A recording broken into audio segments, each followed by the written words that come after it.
What's going on, man? How you doing? Nothing much, man. DC Glenn, welcome to the show of the one and only tag team out there, WSJU Radio, St. John's University. We're happy to have you, Sports and Hip Hop with DJ Mad Max, classic hip hop group, hip hop duo, Atlanta, but originally from Denver, which was interesting. And I mean, how are you joining your evening? Man, I'm good, man. Tired, but I'm good. It's been an interesting whirlwind, but it's all gravy, man. I can't complain. I can't complain at all. The commercials doing a lot of numbers, especially during the football season, and they're showing that Geico commercial, excuse me, every 10 seconds. I found out today this is the #1 commercial in the country. It's like having the #1 record in the country. Isn't that crazy? After like almost 30 years, it's #1 again. It's like, wow. That's crazy. #1 song back in the 90s with Whoop, There It Is, and now you have a #1 commercial with that same song. Mm-hmm. Yeah, man. I mean, and it's ironic because I'm an actor and a voice artist as well. So I do commercials and I do voiceover for commercials. But it's like the Whoop side didn't know that I acted, and the acting side didn't know I did Whoop, There It Is. So both worlds have collided spectacularly, and I couldn't have asked for more. When did you start doing voiceovers for commercials? Probably, I started training in 2008. I would fly probably twice a week to New York, and I trained with Joan Baker and Rudy Gaskins. They're big in the game, and they're like, I mean, they're incredible coaches, and they taught me the game. And it was difficult at first because I didn't understand the language, and I'm coming from the DJ world, coming from the rap world, so I just thought I could Whoop, There It Is my way through it, and I was sorely and bitterly disappointed, and I just stuck with it. And, I started getting a couple gigs here and there, and then started working for Apple Radio before they started charging for the service. And we're doing a lot of those. And then fast forward to like 2015, I retired from DJing in the clubs and focused on voiceover, and started training in Atlanta. And my agent, not my agent, my coach, Eileen Kimball, she got a call, and they were looking for African-American voice talent for the People Stores, biggest talent agency in the Southeast. And they sent my demo, and they were like, yo, we love your voice. And then I started going out on auditions and started auditioning like crazy. And probably about 6 months into it, I had a meeting up there at the People Store, the offices. The owner came by, and she was like, I love your face, put him on camera. And I was like, huh? Like, dude, that never happens. She said, put you on camera. That means commercials, movies, TV, everything. It's like, word. All right. Because you have that dream. Everybody has that dream. They could be a movie star. They could do this or do that. And, I remember that they were like, you got to take headshots and you got to go to acting class. And when I started going to acting class, all the lessons I learned from voiceover start kicking in and making a lot more sense. And then when those two merged, I just went hard. I was in class 5 days a week, training with the best coaches. I would fly to LA, fly to New York sometimes, but I was basically going through every coach in Atlanta and just trying to learn as fast as I could to get up to speed. And I started booking. I booked my first commercial. It was an industrial for a barbecue company. Probably 4 months in the game of acting. Wow. Yeah. And, that's crazy. Booking voice over here and there, and just chugging along. And when the pandemic hit, I had booked a National Pizza Hut commercial for March Madness. And I was just, it was like I cracked through to the big time. And, we all know what happened with that, right? I mean, everything got shut down. So I had to make a decision. I was like sitting there like, like everybody else, what in the heck are you going to do? Yeah.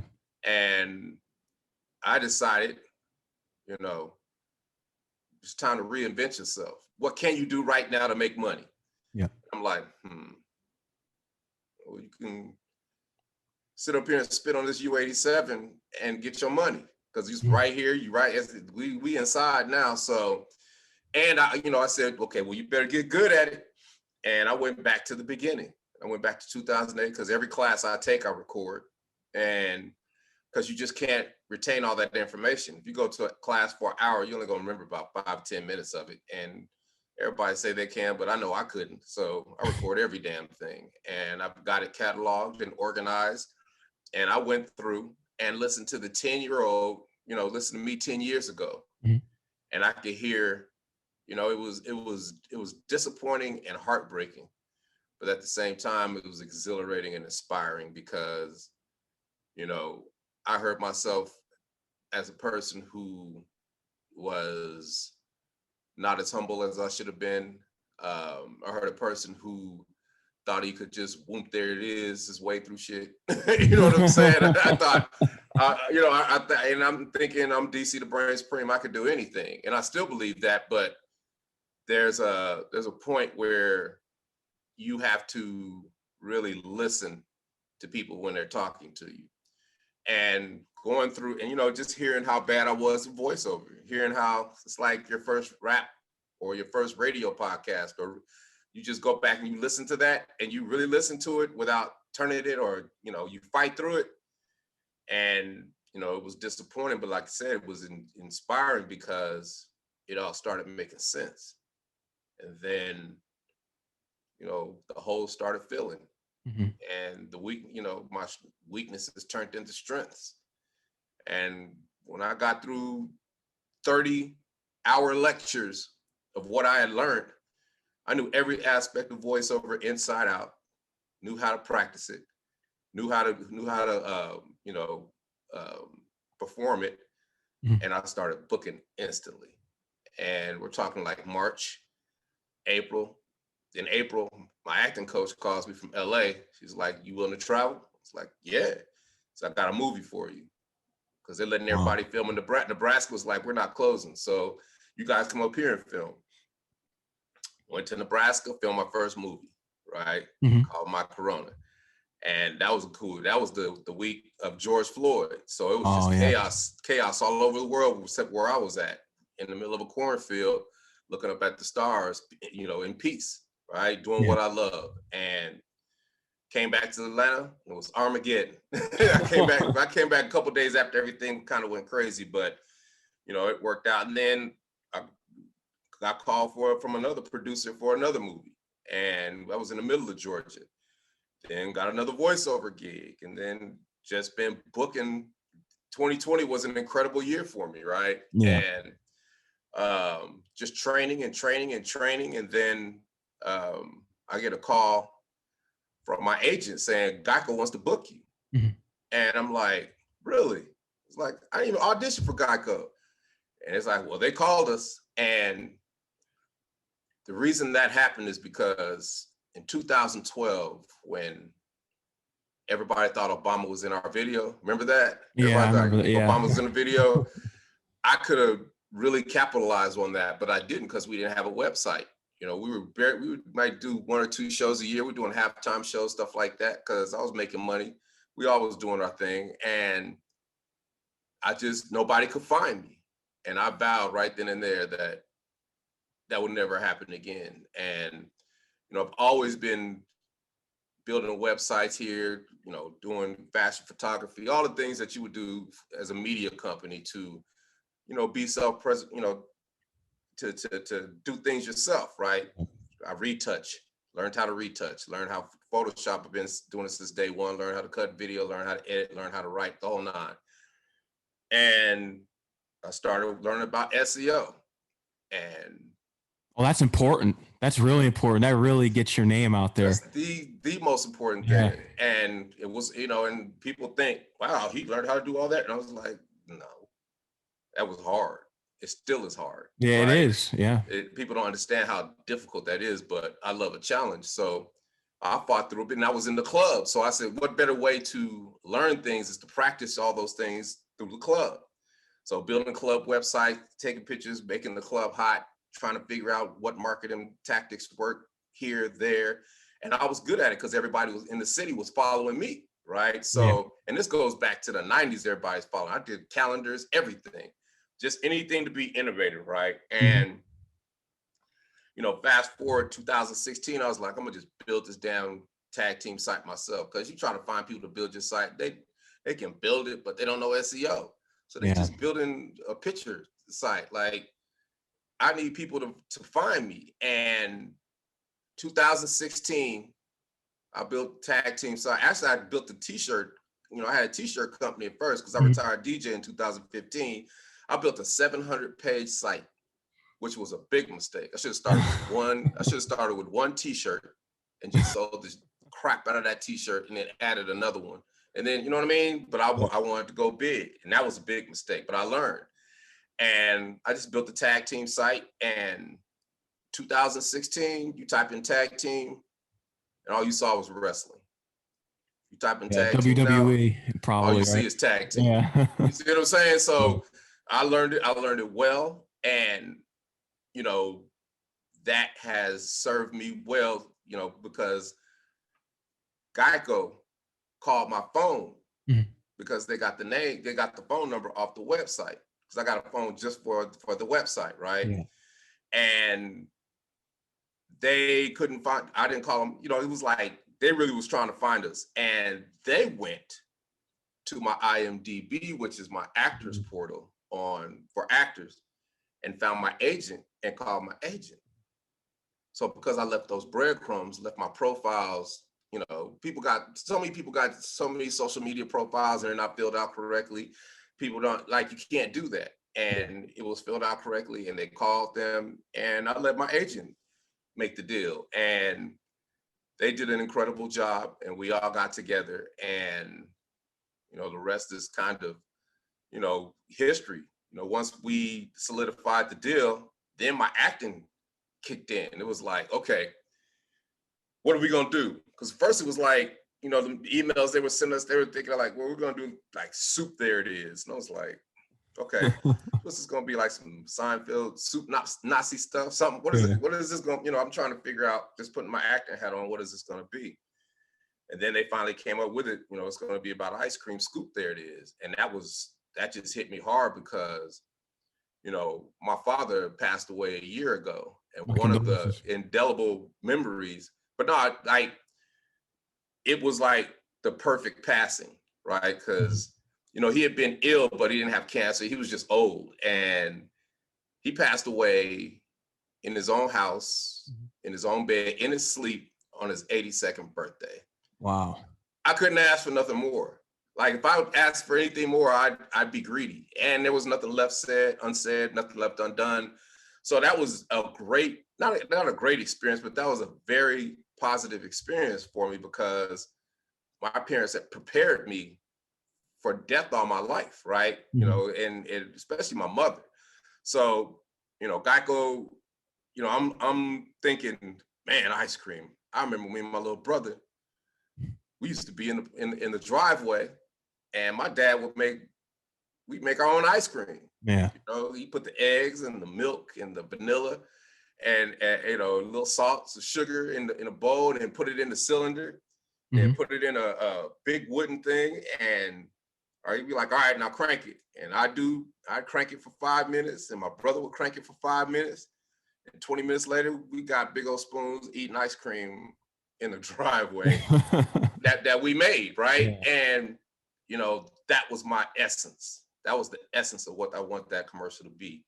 I wanted that commercial to be, every time people saw it, or every time children saw it, they would look at their parents and say, Mom, I want a party like that, right? And lo and behold, that's what it's become. And, you know, I booked the Pizza Hut commercial because I take improv, right? And my improv, you know, I've been auditioning for commercials for a minute and hadn't booked anything. I'm like, what am I doing wrong? And it's like, when I get in the room with these casting directors, I would kind of fold, because they'd be like, okay, do this, do that. And you got to think fast on your feet. But I was just folding, man. It was like, I get outside and I'd be like, man, I could have done so much better. So what I started doing, as soon as I got the script, I would come up with 10 different scenarios, and then just hash them out, and then just put them in my pocket, right? Yeah. Just to have them. And every audition, you know, they're gonna tell you what to do. And if you did your homework right, one of the things that they tell you to do will be in your pocket. So it's nothing now because you practiced it, Yep. right? And they say you're not supposed to do that, but I'm not saying do something and stick with it. I'm just saying be familiar with the thing that they're going to ask you so you can be versatile with it and do different things with it, as opposed to trying to think up something on the spot and then have to think up the other stuff because you only got a second. All right, can you do this? Okay, thank you. Next. That's all you got, right? And I remember on the Pizza Hut, it was like we were doing this pizza dunk stuffed crust into the sauce, and we did what they wanted. And then the girl I was with, I was like, "Hey, I got something for us." I was like, "Let's do the bump dance, right?" Because after we do our little like end zone dance, she was like, "Bet." She's like, "You know what I'm talking about?" I was like, "Yep." Start on the right, and it was just real quick, and we vibed so hard, and we did that, and you could just see it on their faces, like, "Whoa, that's it." And we got called 2 days later, like, you guys booked it. So I knew that worked, right? Yeah. I had the same approach with the GEICO commercial, you know, with the spin and scoop, the sprinkles. The sprinkles is LeBron James at the scorer's table with the chalk, right? I was doing the Salt Bay, but I had a long sleeve shirt on, so it was sticking to the shirt. I mean, we had things where we were like tapping the ice cream scoop, just all kind of stuff. There's a certain dance that I was doing because they do it in Atlanta to bass music. So everybody, that was like my ode to Atlanta, Georgia. Everybody's seen it, knows that I'm doing it. So you just add those little subtle touches to make them right. And the night before, I talked to, you know, we had a production meeting and I'm talking to the director. And I'm like, I got a couple ideas, man. You want to hear me? He's like, man, we can do anything you want to do, DC. And I was like, word. And I was like, I got this. I wanted to do this spin and scoop, but I was trying to find a fabricator, but I couldn't find anybody. You know, just something I could spin and scoop on my hand. He was like, it'll be done tomorrow. I was like, what? And I just told him all the stuff I wanted to do. He's like, we're going to do all that. And I was like, wow. And then we shot that day, November 9th. Shot it the whole day. We did everything we needed to do, full of energy, full of fun. And it was COVID free. They bought a whole block. It was major, man. And just went on about my business. And it, you know, it took on December 28th, they dropped it. They really dropped it the day after Christmas. They dropped it midnight after Christmas on YouTube. They bought YouTube ads and we're on the front of YouTube. And from that time to now, I've done 5 interviews today. But see, I'm aggressive, right? So I'm reaching out to people. I'm like, I'm doing, because I mean, this is all practice for me. This is me practicing my articulation for voiceover. This is me practicing my motivational speaking. So when I talk to young people about the music industry, they listen. Yeah. Right. This is about me. This is about so much more than me just doing an interview. Right. And, you know, I'm not trying to do what I did 20 some years ago. You know, if the hip hop magazines want to talk to me, that's cool. But I'm trying to get into the trades. You know, we just had a big article drop in Adweek. Adweek is the biggest magazine trade in advertising. Mm-hmm. And those are the people that need to see me because I'm an actor and they're going to put me in commercials. Because today I found out that the GEICO commercial is the #1, I told you that already, #1 in the country, plus other stuff that they were just telling me as far as like just the specs that they use to just gauge how a TV commercial is performing. And for me, I wanted to get that data as well. So I was trying to sign up for that service, but they were like, SideSpot TV, they were like, you don't got to sign up for the service. We'll do the research for you because I want to know how our GEICO commercial stacks up against Rat, The Who, Little Richard, Boyz II Men, DJ Khaled, Salt and Pepper, and Ice-T. And after 1 month, we've blown all of them out the water. That's crazy. Because I remember the Boyz II Men one. Yeah. When they were in the pharmacy, we blown everybody out. Salt and Pepper, I'll never forget. Salt and Pepper wasn't doing them before 2014. That's the one when they were in the elevator. I think there was a part when they were in the elevator. Yeah. And they hadn't stopped touring since 2014. And because of the pandemic, we can't go tour. But if this wasn't no pandemic, I'd be talking from a hotel room. Yeah. I promise you. I'd probably be performing right now, but or be in the dressing room talking to you. Yeah. But but that's okay, because that's why you prepare. That's why you have, this is chess. That's why you have 6 hustles. You know what I mean? Because one don't work. Well, the industry needs to know that I'm an actor and I'm a voice actor, and y'all gonna hire me because I have what's called a value proposition. Because I have the #1 GEICO commercial in the history of artists, that means something. So I could slap that on the table in any deal, and no other artist would even thought to even do what I'm doing. I'm a hustler, I promise you. I think outside the box. I'm trying to, because I've got experience. I know what everybody else is trying to do, and they can do that. But that's not for me, because I'm trying to do something totally different. I'm trying to get into a lane where I'm looking for new territory where there isn't anybody. And I can call it my own, right? And everybody else is following each other. And nobody's really, success. You think you have success, but you kind of spinning your wheels, right? Yeah. And I don't knock nobody. I always tell people, don't hate on young people for being young, because that's what they do, right? But I have experience, and I can take what they do and put it with my experience and create something totally different. So, it's crazy that, the GEICO commercial, when it first came out, it was like, okay, now it's time to hustle. And I was trying to hire a publicist, but all the publicists were like, well, you really don't have like a premiere or something like that, like a new show where it's just, we don't think it'd be, feasible for you to even hire a publicist. And I was like, all right, that makes sense. I appreciate you. And I was like, forget that. And I went and I joined a national PR organization, right? Mm-hmm. Because in every organization, every organization is full of professionals in that arena that will talk, that know what they're doing, been doing it for 30 years and can teach you. That's why I always tell people, whatever you want to do, join an organization. If you want to be an actor, join an acting organization. If you want to be, like, perfect example, some years back, I was like, we need to start doing shows. I would ask people to do shows. Nobody was coming through for me, right? Mm-hmm. I said, okay, let me join an organization that gets shows. And I joined, it's called the International Entertainment Buyers Association, right? IEBA. And I didn't know what it was. I just knew that, talent agents are there. And I come to find out that on the food chain, the artist is at the bottom.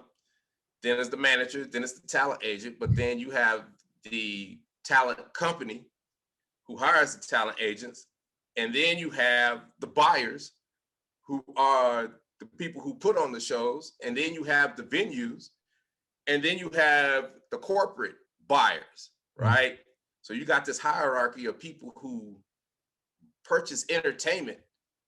And I'm like, I'm in the right place. I went to their conference, wore a big ass Whoomp, there it is t-shirt, and started networking. And because I did that, we started getting shows. It's just a different way of thinking, man. If I had kept trying to get all the talent agents to get us shows, it just wouldn't have worked. Because who are we, right? It's like, what have you done for me lately? So once I started telling about it, and then I told people that, we're a clean rap group too. So you can put us anywhere. You put one, there it is, anywhere. Country bar, rodeo, ice capades, wherever. And we can go and do our thing, and it's gonna rock the house. Yep. Because we started doing casinos, state fairs, any type of, I learned so much about joining that organization. I learned that there's 10 Prince tribute bands. Tribute bands are touring all over the place because nobody wants to pay, either the groups are broken up or whatever. So they're the tribute band. They sing all their song, cover band. They go all over the world making money. They don't make as much money as the artists, but they make a good living, right? Yeah. And I was like, that's all we need to do. And we've been doing shows. Like I said, we probably would have got, man, it'd be a show every day. Yeah, worldwide. worldwide. Like we'd probably be in Australia somewhere just because of the GEICO commercial, but it's okay, right? Yep. You can't, it's one of the things where you can't dwell on what has happened. You have to play offense. You have to stay aggressive, right? Yep. You know, okay, we down 14 points, but what are you going to do about it, right? Mm-hmm. Are you just going to fold, or are you going to be like, you just stay aggressive, and you keep grinding, keep chopping wood? And that's why I do so many interviews just to chop wood. I'm chopping wood. I mean, Yep. what else we going to do? You know what I mean? And, you know, my goal for the rest of my days is to just spit game to people and tell people the things that I wish somebody had told me when I was a young man. Mm-hmm. You know what I mean? About the music industry, about acting, about anything, right? And because people want to hear it. And it's just a different way.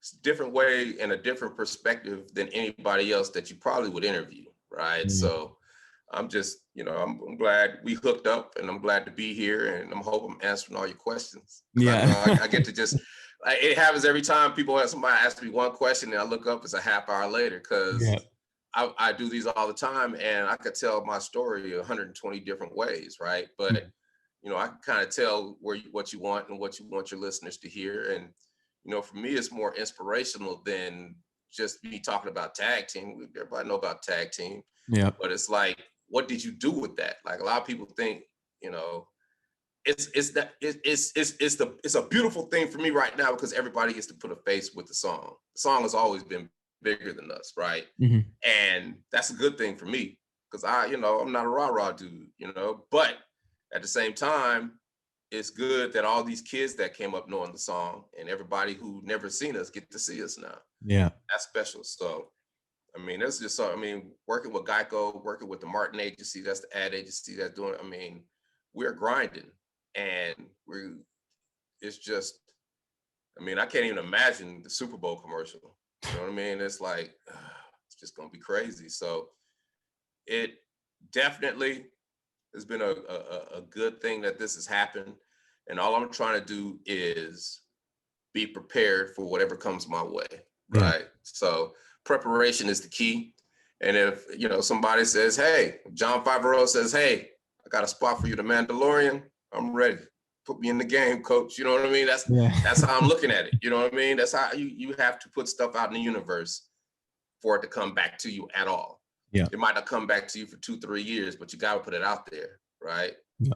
And somebody's going to see it. Somebody's going to know about it. And they're going to be like, whoa, that's a good idea. I got something he could do. And then you just string those together, and now you're a consistently working actor in a field that is cutthroat, and you're auditioning with 3,000 other people, and you break through because you were prepared. So that's, you know. And you're always very prepared. Gotta be, man. If you're not prepared, man, just playing, right? Pretty much. And it ain't nothing but work. And I get up every day, and half the stuff I do, I don't want to do it, but I do it anyway, right? Yeah. I do it anyway because I know that it's gonna come back to me some way, shape, form, or other. And if it don't, I've learned something. Yep. So just got to keep grinding, man. Yep.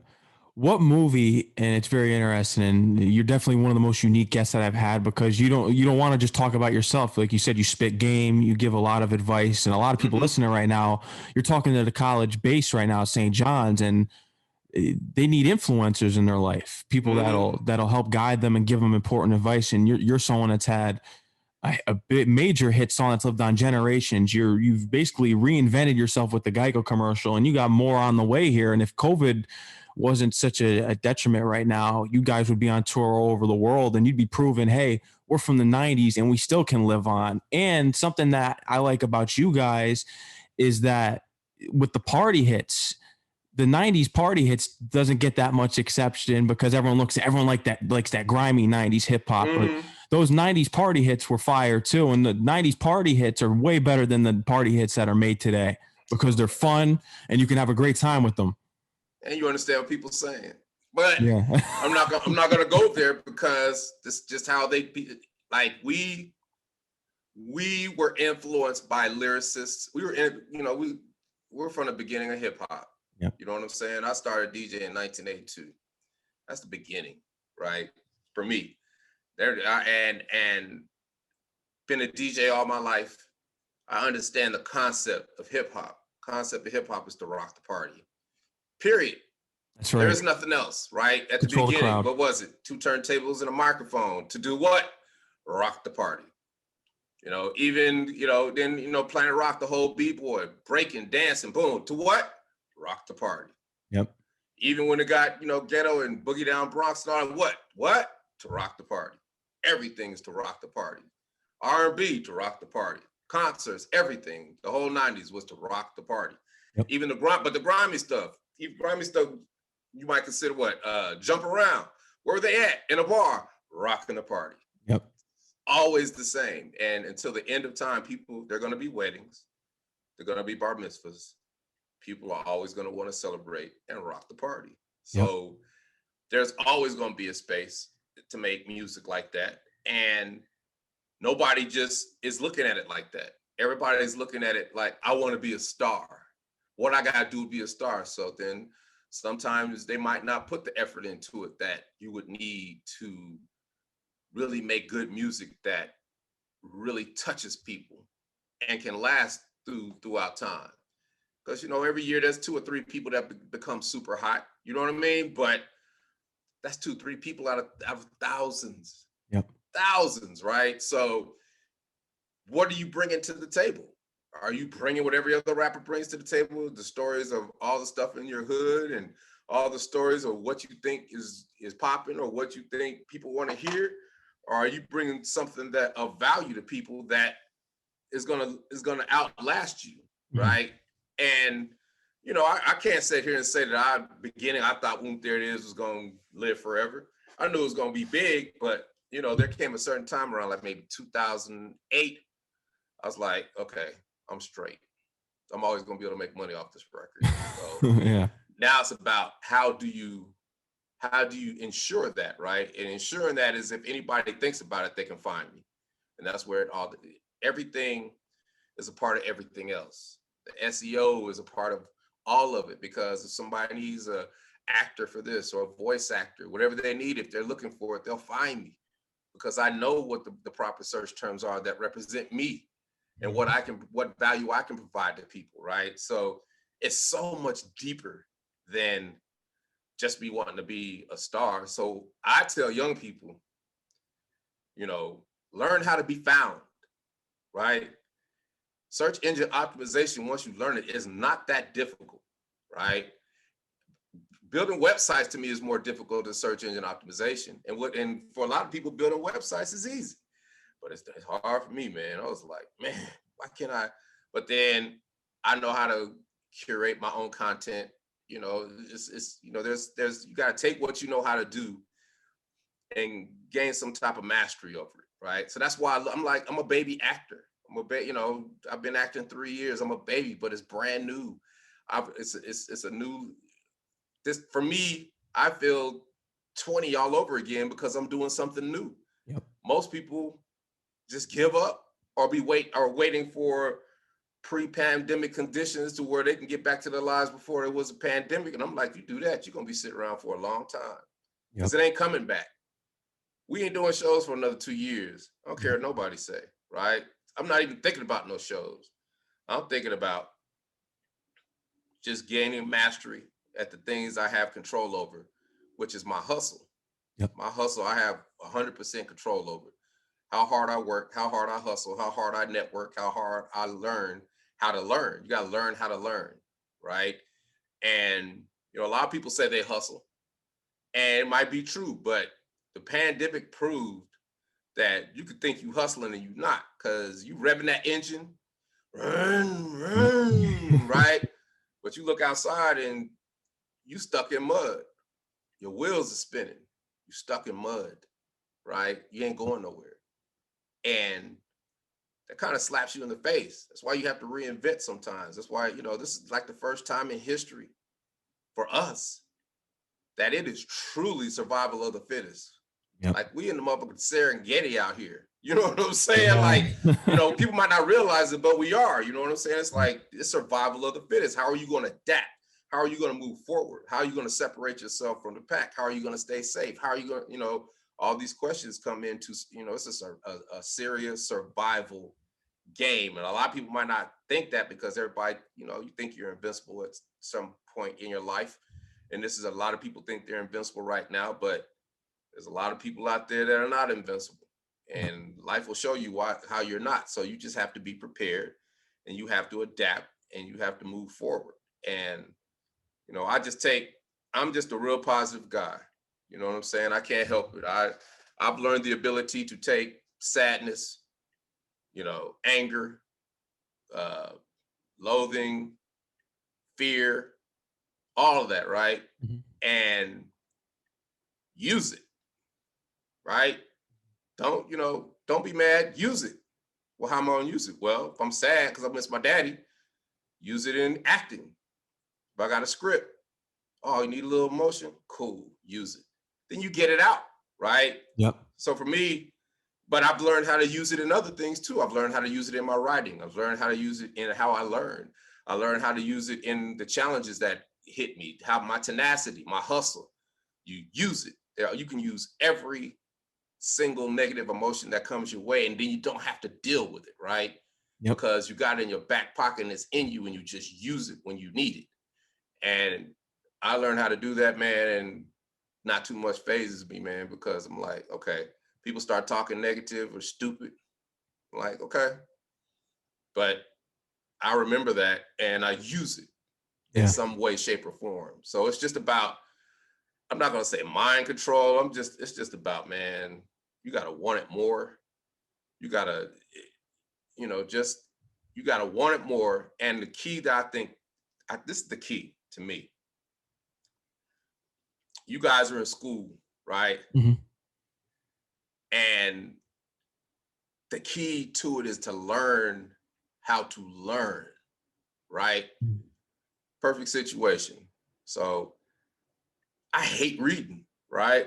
But I have to read sometimes because you have to read these scripts, and you have to read for voiceover, and you need to know how to read well, right? So I'll read when I need to read, but if I don't need to read, I don't want to read. And I might not read something. So I was like, how can I deal with that? Well, I got a piece of AI software where I dump in the script, dump in whatever it is I don't want to read. And now it reads to me, and I'm retouching pictures and doing this and making my calendar and doing, multitasking, doing 4 things at a time. So that's one of the situations where you learn how to learn, right? Yeah. Or you're in class, I record every class, everything I do, every acting class.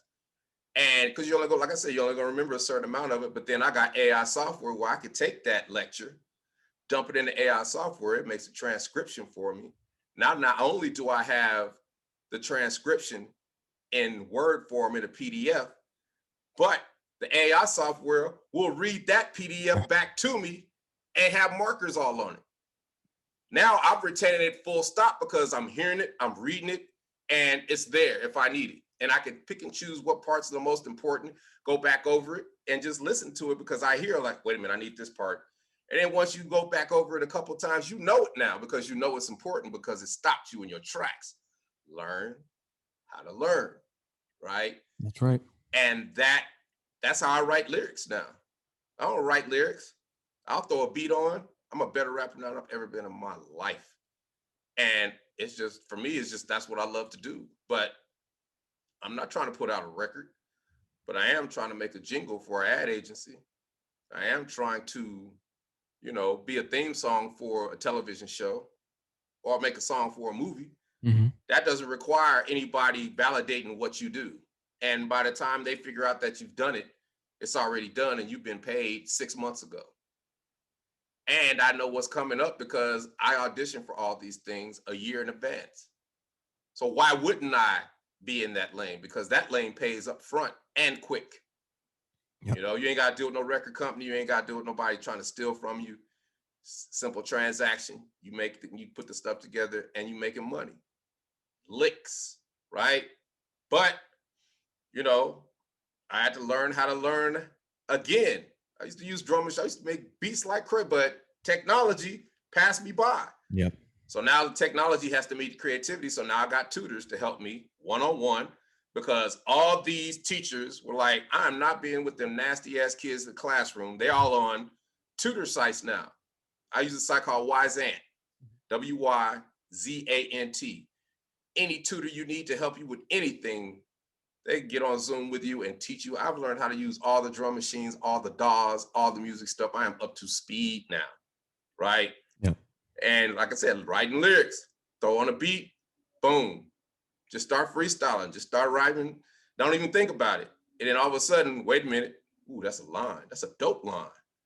Now you got it in the AI and it writes it down for you. You don't even got to worry about it because you got it written. So you can go back and piece it all together or vibe on it again, right? You can make a million songs that way.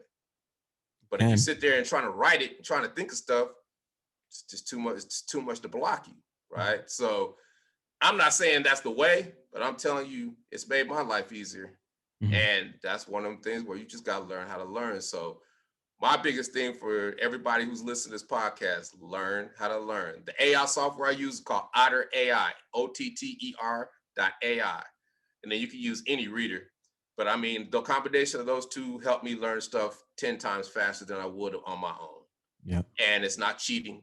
It's just a different way to learn. And you retain more. You got it, and you understand it. I used to think I'll never be able to act. I was like, I got baby Alzheimer's because I can't remember nothing. And because I started acting, I can do 5-6 pages. I can learn that in 20 minutes. Because you have to. It's not about memorizing lines. It's about understanding what the hell you're saying and understanding what's in the scene and understanding how it relates to your life and all these things that you would have never thought of. Being a non-actor, you're thinking, I just got to remember these lines. If you remember the lines, you're a slave to it because all you're doing is reciting words. That don't have no meaning, right? So when you can, like I said, any obstacle that comes my way, I just try to find a solution for it. I'm a solution-based person. Let's find a solution for it. And I'm talking about all these things because all these things have what made me successful in the thing I love to do most, music. Yeah. So that's why I'm saying all of this. And I hope everybody kind of understands what I'm saying because, you know, these are the things I wish somebody had told me when I was young. I swear.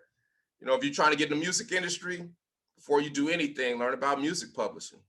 Anybody that asks me for help, I'll be like, all right, I'll help you. But you got to do one. You get through this folder. I'm going to send you a folder. You get through that folder, then we can talk. 99% of people never call me again because they want to be a star. But the 1% who do, they will never be able to get taken advantage of because they understand the number one priority in the music industry is music publishing. You don't own your music publishing, you're not gonna make no money. Yep. They giving you a loan up front that they're gonna take back from you, and then they ain't gonna never pay you. That's how they get everybody.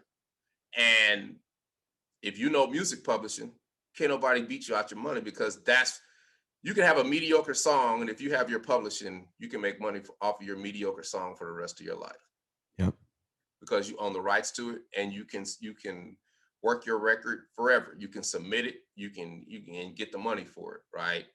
That's and right. You know, we weren't that fortunate. You know what I mean? We were fortunate because we had parts of it, but you know, we've been through hell with this, right? People don't even understand what we've been through at Whoomp. There it is. But I'll take it because it's almost 30 years later, dude. We got a GEICO commercial. Yeah.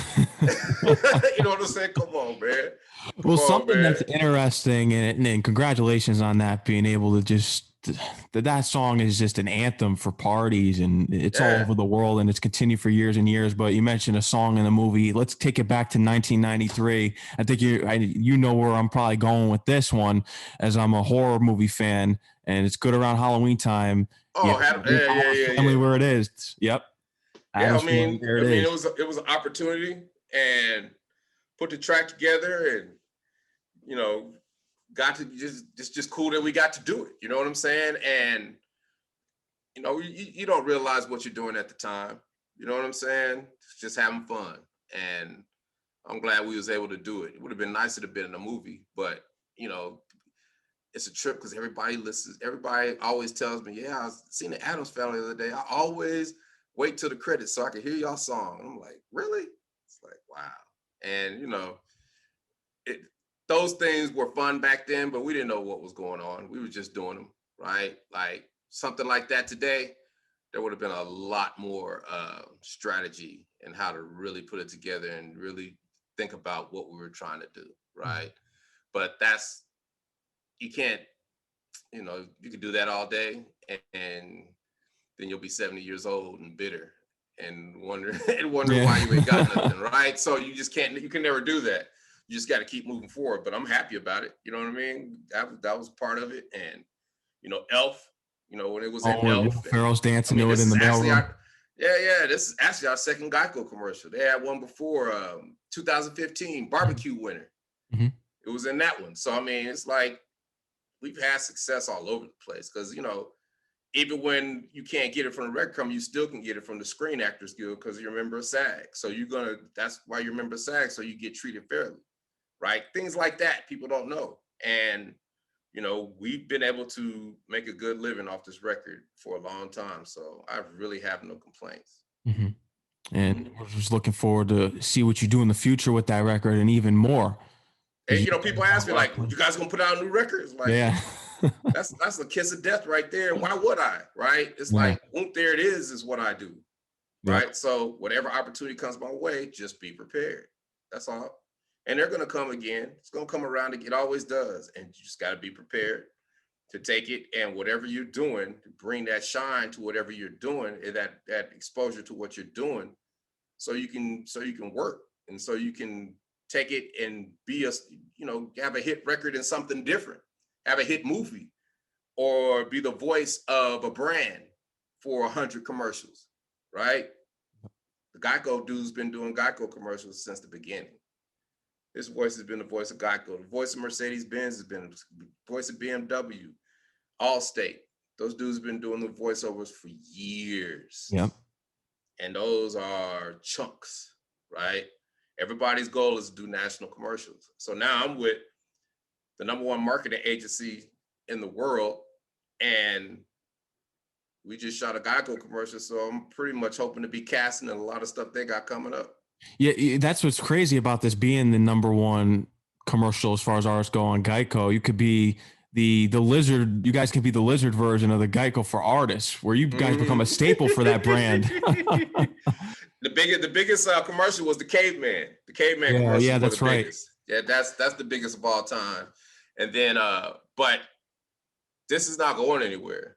This is going to rock for about 3, 4 months, 3, 4, 5 months, probably till the summer. Because I mean, right now it's hot because it's football, and it's like it came out at the right time. Yeah, it did. And then after Super Bowl, you got his All-Star game, and then you might have then it's just television. You know what I'm saying? Just regular television. Then it'll die down, and just it'll be one of them commercials that just plays all the time because they got them. You know what I'm saying? Like Ice-T's commercial played a long time. Yep. What, Lemonade? Nah. It's just like I love that commercial, right? Yeah. And that one ran a long time. So you just never know. And then just the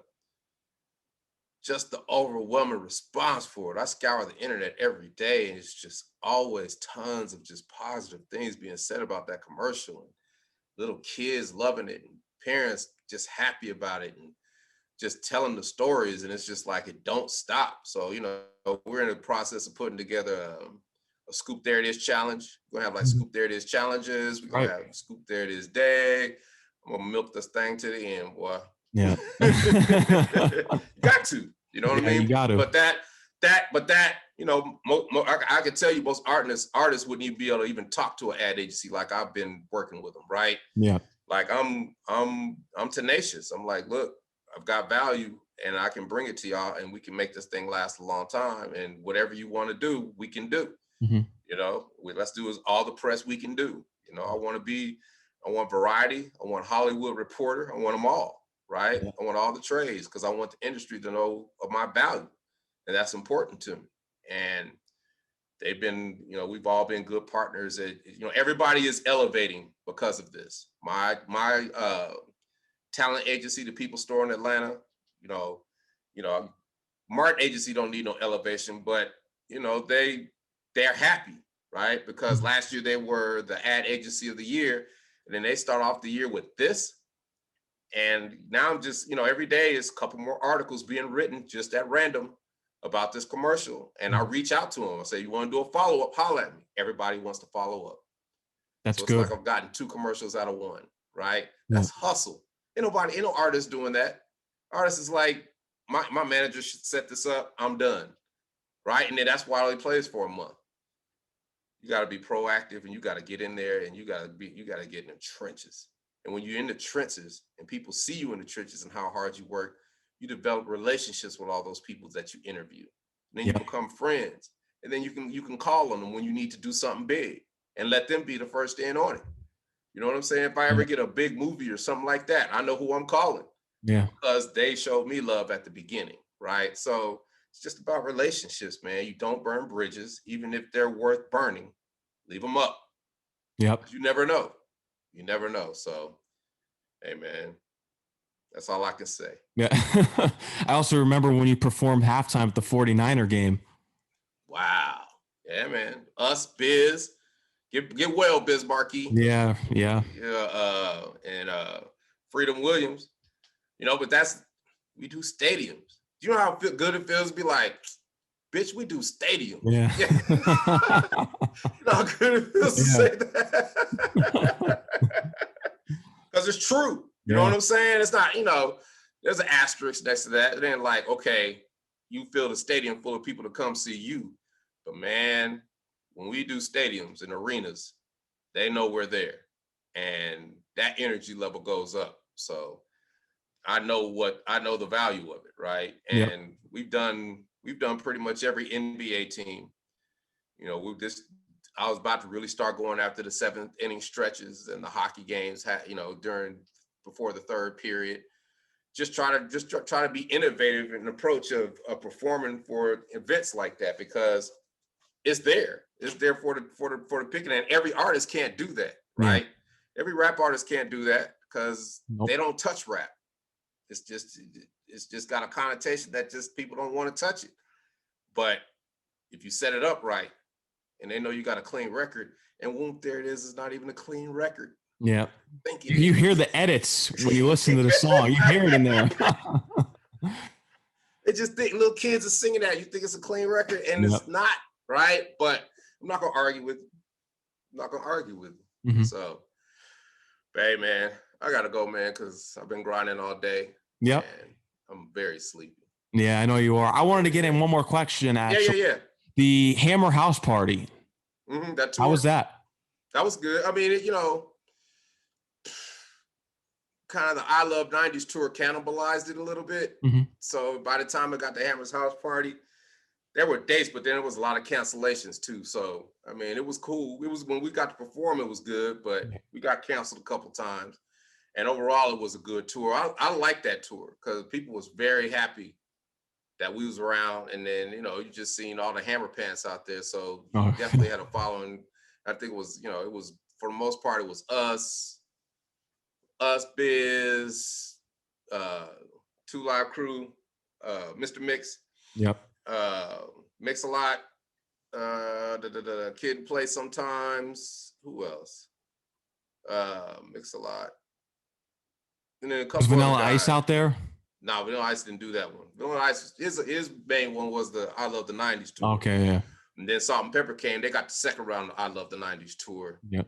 And then they haven't really done it yet. It kind of dried up. So it's just, I mean, 90s do have a shelf life before the 2000s kick in.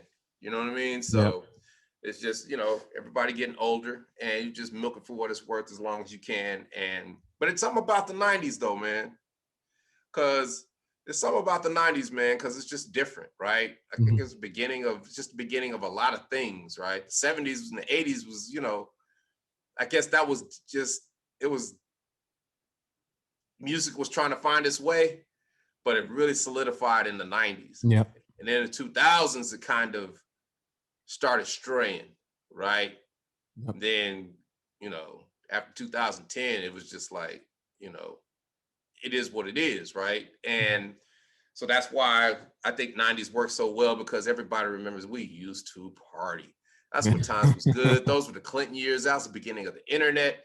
It was money being made everywhere. Come on, man. Yeah. It was like there was no worries, right? The biggest worries we had was, all right, it was, after the Rodney King riots, that was it. After that, it was Bill Clinton making money and having a good time. So 90s were beautiful, man. Yeah. And thank God we're out of the Trump years. Yeah, man. But everything happens for a reason. Yep. And it took us going through this shit to realize that we don't ever want to go through it again. You know what I'm saying? Yeah. It's like Some people have said that man. to me. They're like that Trump was needed in order to recognize that there's still that part of America out there, and that it taught people a lesson. We can never go through that again. Just like you said. Think about how many people. Think of how many people it taught, civics to. How many people got a civics lesson out of that? I grew up with Schoolhouse Rock, and I love politics, so I know all, right? But think how many people learned that, you know what, your vote really does count. It does, yep. Like people don't even I'm in Georgia, so I know my vote counted. Yeah. And then everybody who got to vote by absentee ballot, I've been voting for absentee ballot for years. Mm-hmm. Everybody who figured out how to vote, because voting is really easy if you apply yourself, right? All you gotta do is follow the rules, but people get to, I can't even explain it, but you let the floodgates open when you said you can send me a ballot in the mail, and all I gotta do is go on the computer and see the people that I would have never seen and fill it out and then mail it back to you or drop it in a mailbox. That can't, they're gonna try to shut that door, but that door can't be shut. And everybody loved that. You know what I'm saying? Just to be able to just get your ballot and just take it and drop it off. You gotta have the people who, everybody got some type of conspiracy with them, but how do you know your vote counts? How do you know your vote counts if you go push it on the button? How do you ever know anything? Yeah. Right? It's like you gotta trust the system. I know if I drop it in a drop box, ain't nobody breaking it in a drop box when you got machine guns, bazookas, and cameras all over it, right? I'm looking at it like, well, they got all these cameras over here. Ain't nobody messing with those boxes, and if it happens, it happens. But it's just like giving. Once if I give a bum $5 to go get something to eat and he go to the liquor store and get something to drink, I can't get mad because I gave it to him. Once I give you my $5, it's out of my hands, right? Same thing with voting, man. Once you vote, it's out of your hands. And your vote counts, but you never know. And you can't be worried about that. That's shit that just don't even make no sense to worry about. And like I said, this is how you just don't want it to be. And then everything you gotta live in reality, man. Like it's just unreal. How do you believe something that's not real? Like last time I saw that was Jim Jones in Guyana. You know what I'm saying? Yeah, like how does that before. even happen? I can see if you're on an island somewhere, you know what I'm saying? But we here. You know what I'm saying? It's like it is like a cult. Free. Yeah, it's a it cult. Is like the Trump supporters are in a trance. Almost like, I don't know if you've ever seen it's almost like Halloween 3 where they put on the masks. Yeah. It's like, it's like Jedi. They've been Jedi mind tricked, like for real. Yeah. Like I would never understand that, but it's not for me to understand. Yep. All I can do, all I can worry about is what I control. I control that I vote, and that's it. I control that, if I can control it and it's about me, I'm going to control it and I'm going to be better for it. So if, it's just been, I think that right there is what wore everybody out. Yeah. COVID wore people out, but that wore everybody out more than anything, because not only can you go anywhere, but you got some shit out there that could kill you. And then the person who's supposed to be taking it serious ain't taking it serious. And then they're lying to you. And then it's just like, man. And then every day, it just feels so good it feels good to just do stuff and not think about that. Right? Yeah. Like it just feels like I'm way more productive, but I'm always going to be productive because I fight through it and make it happen. So But hey, I appreciate you for having me, and to all your listeners, learn how to learn. Yes. And if you want to find me and ask me questions on social, just type in DC Glenn everywhere because the breadcrumbs are there. Yep. Get in contact with me. And if you need help, I'll help you. I'll help anybody. So if you got questions, I'm always willing to answer them. I answer people back. I'm not tripping like that. Hit me up. I got you. Yep. DC, the Brain Supreme, thank you for coming on the show. Everyone, go stream. Oh, whoop, there it is. You already know that. And another great one I want to bring up to you, OWEO. Oh, yeah. Yeah. We had, it's funny. We had real good songs, but it was like we wanted to be hip hop and well-rounded, but you couldn't do that back then. We didn't realize that we should have just made all bass music, right? Yeah. And then, just the fact that, Whoomp, There It Is was so big, we were doomed from the start, man. We were never going to be able to make another record. We weren't, man. We were never going to be able to make it. There's only certain groups that can, like, Queen is one of them groups that just can make a hit that big over and over, right? There's certain groups that can do it, but we wasn't one of them. You know what I mean? Because Whoomp, There It Is was way too big. You look at all the biggest songs in history, other than Michael Jackson and Madonna and people like that, that's rarefied air, man. You know what I mean? Mariah Carey, they make hits, but There It Is. Can you imagine me making 10 Whoomp, There It Is? Dude, come on, man. Oh, man. Won't be able to go nowhere. But hey, I'm out of here, man. All right, DC, the Brain Supreme, I appreciate you coming on the show. You're always welcome anytime you have any upcoming work that you need. I know I have your contact information. Yeah. Stay in touch. Stay in touch, man. Take care. Take care. Peace. Stay safe and have a great night. Whoop, there it is. Yep.